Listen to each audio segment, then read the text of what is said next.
Hey everybody, Scout Crafty here again. Midweek Wednesday. Hope you're doing well.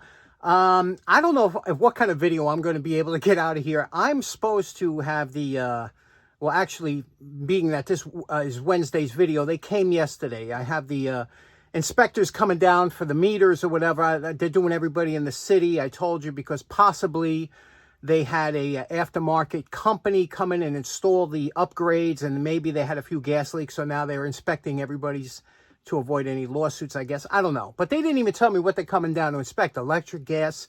I got so much stuff cluttered around here. I have to make room for them, so I should be cleaning up, and I have been. I got the stairway clean. I got other things, you know. But the thing is, and don't this always happen? Every time I start cleaning up, I grab something. I saw this, and I shouldn't have done it. I saw this chisel.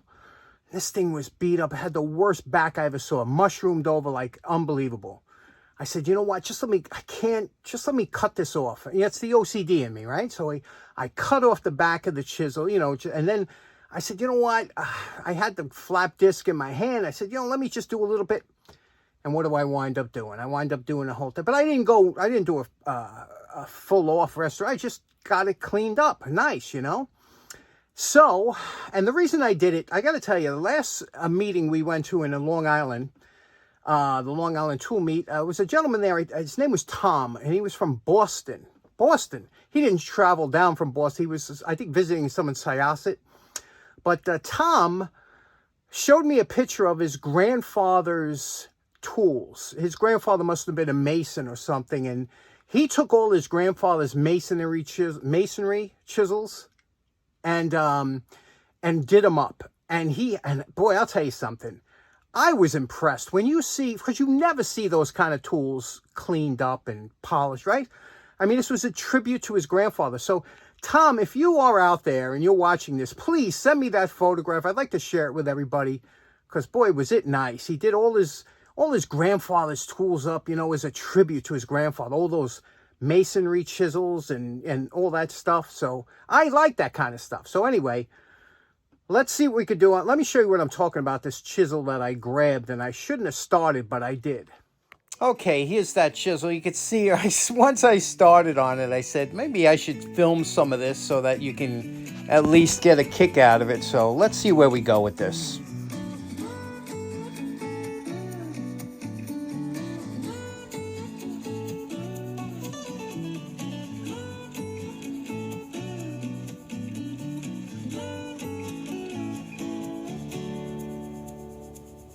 Okay, I couldn't help myself. I wish I would have taken a photograph of what the back looked like before it was mushroomed. The worst mushroom I've ever saw. That's why I grabbed it. But look at this here. Look at the facets on here. This is what I really strive for. This is all practice because, you know, it's a 50-cent chisel. But it's just the practice of it and getting them all. They're so beautiful, aren't they? And look at the back. This is something that I'm really striving to get better at. And that is making the back. Look at that. You know, it curves up. It's a flat spot on top. You know, it's just, and all the octagons just crawl into it's just beautiful, huh? And we got the tip nice. And the best part, of course, about when you polish it out and you do it upright, when you dip it in water as you are all the time, cooling it, and you see the water just falling off it or beating up on it, you know that this chisel is not going to rust again because, or not for a while, because it's protected. And especially down here where I keep it. But there we go. This one's in a can. I really shouldn't have started this today. I should be cleaning like I'm supposed to. Okay, now we have access to our gas meters and also access to our electrical. I'll move that. I don't know what they're here for, gas or electric. I don't know, but at least now they have access. But let me show you something real quick. Now, I'm guilty of this, and I should do it more often, but fluorescent lights are magnets to dust, and they will put such a fine coating of dust on there that you will not even see that it's dimmed the bulb quite a bit. Let me show you what I mean. Okay, now this is a damp. I'm using a damp, almost dry rag here. I want to show you something here. Really, you should take the bulbs down to do it the right way, but I want to show you something here. Can you see that? Look at that. That's just from one wipe. The dust that gets over there and the difference when you do this, and you could do this once a month, depending on how much you're in your shop, and I'm telling you, that the fluorescent lights are magnets for dust, fine dust. Okay, next up real quick. A couple months ago, on my back porch leading out to the pigeon coop that I have out there, I saw a little spider, a very little spider in the corner of the doorway. And I used to see him every day going out there, and I didn't bother him. He was in the corner, and, you know, I was hoping he would get some mosquitoes, or, you know, mosquitoes that might be out here or something. So I used to leave him, but I always looked for him every day. And every day he was in a corner. I named him Walter. Okay, so Walter, I would look for him every single day, and I'd make sure that, he always built the web in the corner of the doorway that it wouldn't get in my way. And at first he used to, when I opened the door, he'd run away, but then he got used to me and I got used to him. So he was like my little buddy. And then, like I said, it was a couple months. He got a little bit bigger. And then I didn't see him for like 2 days. And I'm like, oh, geez, believe it or not, I got attached to that guy. I was like, I hope nothing happened to Walter. And so, after 2 days, I held the flashlight up and I saw Walter hanging from a little piece of web, and he was all dried up. It was like 100 degrees in the porch that day, and it was all dried up, shriveled up, hanging. I was like, oh, man. I said, the poor guy probably baked in this hot. So I said, I took him down, held him by his little string of web. I said, maybe, and then I saw his little leg move, and I said, you know what? Maybe he needs water. Maybe he's dehydrated because there's no water out. I said, maybe he's dehydrated. So I brought him into the kitchen. I put some water in my hand, and let me show you what happened.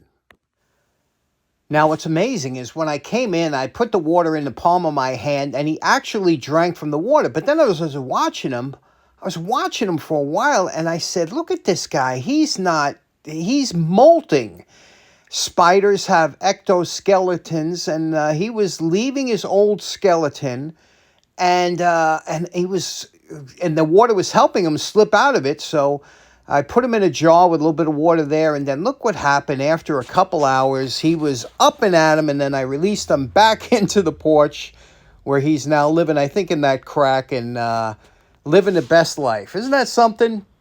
Next up, poor man's flea market this week. Couple interesting things, but there's one thing at the end that I filmed for my buddies out in the UK that I thought would get a real kick out of it. So this is what I saw this week at the poor man's flea market.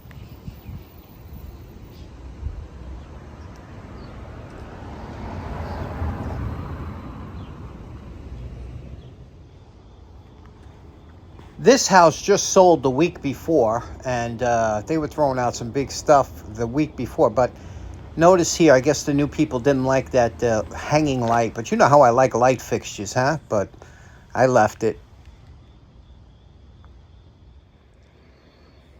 Now, this guy across the street must be getting ready to move in a year or so, because he's throwing out like one tool a week. So every week I go looking over there, and this week it's a shovel.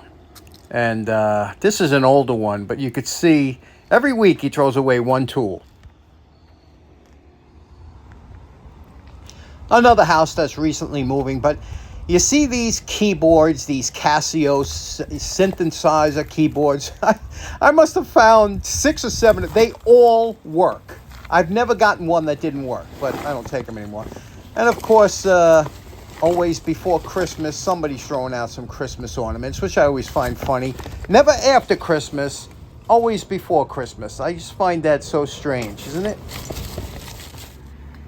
Now, this made me laugh because I thought right away of 805 Road King. I do find every once in a while a sewing machine here and there, but last time he was looking for some kind of special sewing machine, and I said, look at this. I hope this isn't the type he's looking for. This looks like a standard sewing machine, and I don't know if there's anybody sew anymore because I find these all the time. Okay, now this is for my friends over in the UK. This is something I don't think they would find in the UK, but here in the States, how often do you find a samurai sword in the garbage, even though it's a copy. Okay, the Con Ed guy is come and gone. And this is what he did.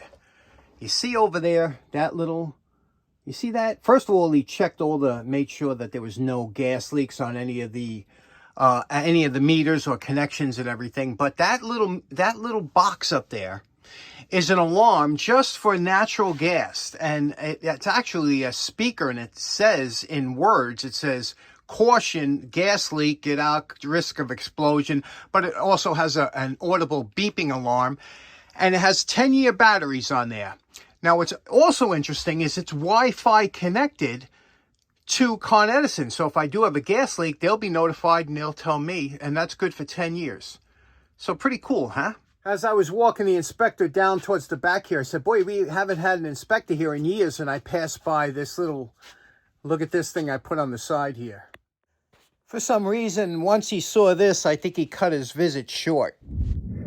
Okay, I'm cleaning up over here, and I found this. I bought this a while ago. You know, I have one big regret. When I was cleaning my garage out when I was a young kid, there was, I guess, 8 of these came in a wire case that was in my garage. And I remember I was going to put them somewhere, but I said, I'm cleaning up, and I threw them out. I was a young kid. I threw them out. These things have become massive collectibles. They're oil bottles.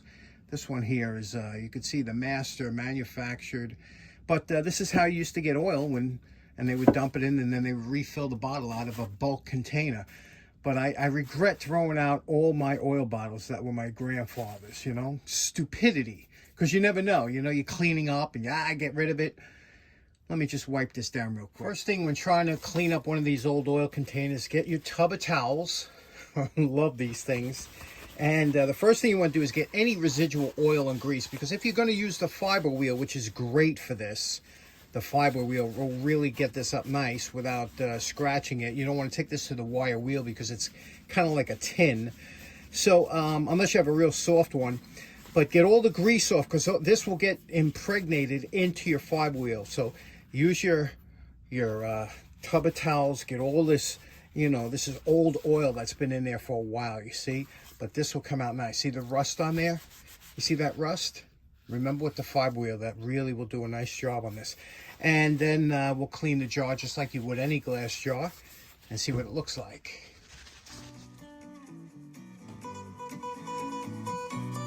Okay, here we go. Glass is all cleaned up nice, right? I had to actually take some gasoline in the bottom there because the oil was just caked on. And look what we did here. Look at this. Isn't that beautiful? Remember the rust? All gone. What I tell you about a fiber wheel, if you don't have one, Joe's shop turned us on to it years ago. It's changed the game. Look at the nice satin finish. Let's put this on here now. Oh, look at that. Isn't that absolutely beautiful? Now you could put this upstairs in your collectibles, and just lovely, huh? I love these things. Okay, so a little bit of a mosh today. I actually enjoyed today's video. A lot of different things today. This weekend, Friday, Saturday, and Sunday, is the Connecticut Antique Machinery Association show in beautiful Kent, Connecticut. So if you're in the area, I'll probably go up there on Friday, but it's Saturday and Sunday. Their fall show is always great. The spring show is a little bit light. The fall show is fantastic. You will not regret going to that show if you're in the area. Kent, Connecticut. Anyway, I'll have some film for you because I will take you along with me. I hope you have a great day. I'll see you again on Friday. Take care now. Bye-bye. You know, I think what gives me the greatest amount of satisfaction is when I first started doing these tools, I could never get these lines straight when I was doing this. It would always be wavy, and there would always be bumps and waves. So when I'm at this point now where I'm doing pretty decent work, and I'm appreciating it, you know. All them hours that I spent down here, you start to see them pay off. And I'm telling you, if you're starting off in this hobby and you're thinking, you know, I can't do it. Believe me, you get so much better. With every restoration, you get like 10% better, 10% better. And it don't take long before you can do really good work or work you're happy with.